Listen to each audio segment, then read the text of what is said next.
Hi everyone, my name is Arman, originally from India. I live in Miami now. I've been in the storage business for a little over 1 year. I decided to get in January, and I was a wholesaler before. I was buying and selling land, and I found Stacy actually on YouTube, and I was watching some of her videos, and I thought, this is exactly what I need. I need someone who I can run deals with and analyze deals, and so I joined her program, and by June of last year I bought my first facility. This is the very first one, Lufkin Climate Control Storage. It's located in Lufkin, Texas. I found this. It was listed on the market on Crexy. So Lufkin's a small town, maybe about 30,000 people. And this guy was a developer. He just built it to sell it. I think the reason they hadn't sold it is because he was asking a really high price. It was listed at 1.5 million. It didn't even have like it couldn't even take care of its own expenses. It was 30% full. So it was, barely covering expenses. And so I made an offer for 1 million, knowing that once it's leased up, it would be worth at least, 1.6, 1.7. And so I bought it. He was charging at the time, and I'd love to go into the rental rates as well.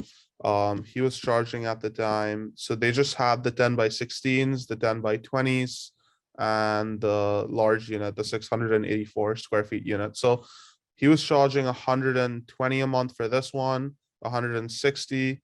And this one I'm not too sure, maybe like 400 or 500. But basically, I bought it. There was a lot of demand in the area. I drove by, and all the other facilities were 100% full with the waiting list. And so by the time we closed in June, he was already, between the time we got under contract till the time we closed, the occupancy shot up from 30% to 60%. And then I gave rent increases to the guys with the 10 by 16s. I bumped up these guys to 160, these guys to 200.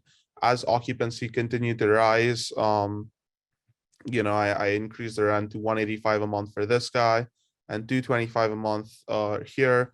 And that was just for new tenants. I don't want to raise rents on existing tenants more than once every 6 months.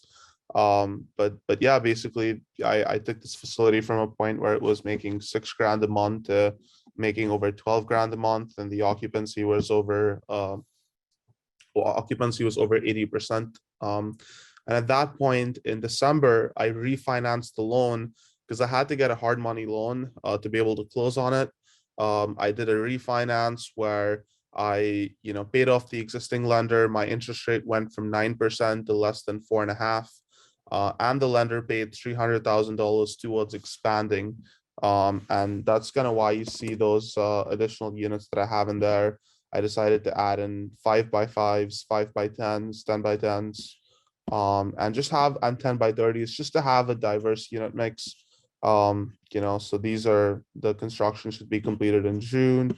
With materials taking so long right now and all the shortages going on in the economy, it took 4 months just to get the building, and then it's going to take the general contractor maybe another month or two to actually install it. So we're adding in 51 more units.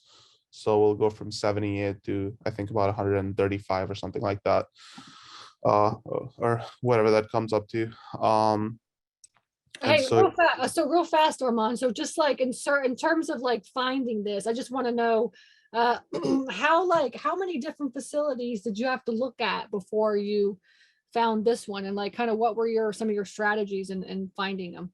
definitely, so I had to look at a lot of different deals. I probably take a serious look at about 30 deals, and actually I probably looked at maybe 50 to 100, and I made offers on 30 of them.